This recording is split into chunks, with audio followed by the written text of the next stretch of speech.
নমস্কার বন্ধুরা, গীতাস রান্না বানাতে আপনাদের সবাইকে স্বাগত। আসুন দেখে নেওয়া যাক আমার আজকের এই সম্পূর্ণ নিরামিষ এই যে ছোট ছোট আলুর দমের রেসিপিটা তৈরির জন্য এই যে দেখুন আমি এইরকম আলু নিয়েছি। এই আলুগুলো কিন্তু আমাদের নদিয়াতে বা আমাদের এখানে পাওয়া যায় না, বা বেথুয়াডহরিতেও পাওয়া যায় না, নবদ্বীপেও আমি দেখিনি।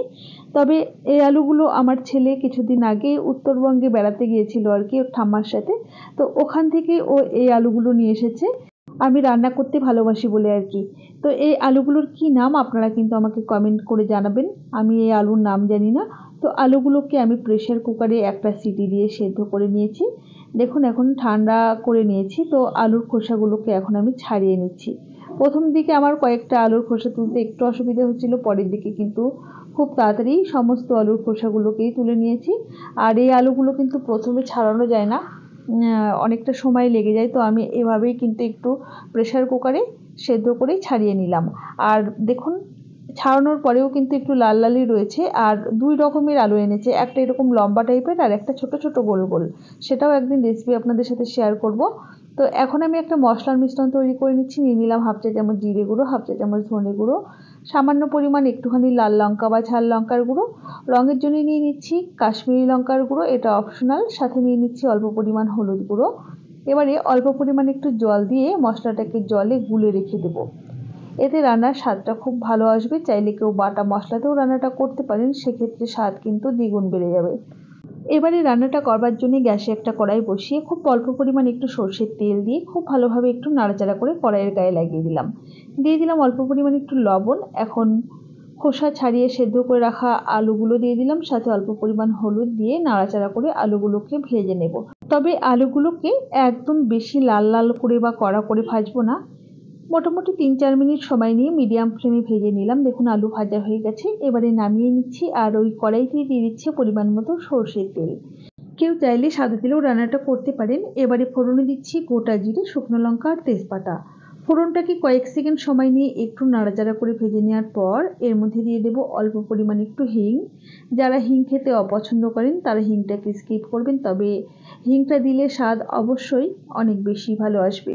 সাথে আদা আর কাঁচা লঙ্কা বাটা দিয়ে মোটামুটি মিনিট খানেক সময় নিয়ে মিডিয়াম ফ্লেমে একটু নাড়াচাড়া করে ভেজে নিলাম। এবারে প্রথমে যে মশলাটাকে জলে গুলে রেখেছিলাম সেটা দিয়ে দিলাম। দিয়ে দিচ্ছি একটা মাঝারি সাইজের টমেটো কুচি, স্বাদ মতো লবণটাও এই সময়তেই দিয়ে দিচ্ছি। পুরো রান্নাতে যতটা লবণের প্রয়োজন আমি একবারেই দিয়ে দিলাম। এবারে খুব ভালোভাবে সমস্ত কিছুকে নাড়াচাড়া করে মিশিয়ে নিয়ে গ্যাসের ফ্লেমটা কমিয়ে রেখে ঢাকা দিয়ে মশলাটাকে খুব সুন্দর করে কষিয়ে নেব। মশলা কষিয়ে নেওয়া যত ভালো হবে রান্নার স্বাদ কিন্তু ঠিক ততটাই বেশি ভালো আসবে। তো মশলাটা খুব সুন্দর করে আমি কষিয়ে নিয়েছি, আর টমেটোগুলো কিন্তু খুব সুন্দর মজে গেছে বা গলে গেছে। এখন আমি ভেজে রাখা আলুগুলো এর মধ্যে দিয়ে দেব। সাথে প্লেটটা ধুয়ে অল্প পরিমাণে একটু জল দিয়ে দেবো যাতে মশলাটা কড়াইতে লেগে না যায়। খুব ভালোভাবে নাড়াচাড়া করে মিশিয়ে নিচ্ছি। ততক্ষণে আপনারা বলে ফেলুন তো আপনারা কে কোথা থেকে আমার এই ভিডিওটা দেখছেন, তাহলে আমিও জানতে পারবো আপনারা কোথা থেকে আমার এই ভিডিও দেখছেন। দেখুন খুব ভালোভাবে নাড়াচাড়া করে মিশিয়ে নিলাম। এবারে গ্যাসের ফ্লেমটা কমিয়ে রেখে ঢাকা দিয়ে মোটামুটি 6 থেকে 7 মিনিট সময় নিয়ে একদমই লো ফ্লেমে কষিয়ে নিলাম। খুব সুন্দর মশলার সাথে আলু কষিয়ে নেওয়া হয়ে গেছে। এবারে দিয়ে দিচ্ছি পরিমাণ মতো গরম জল।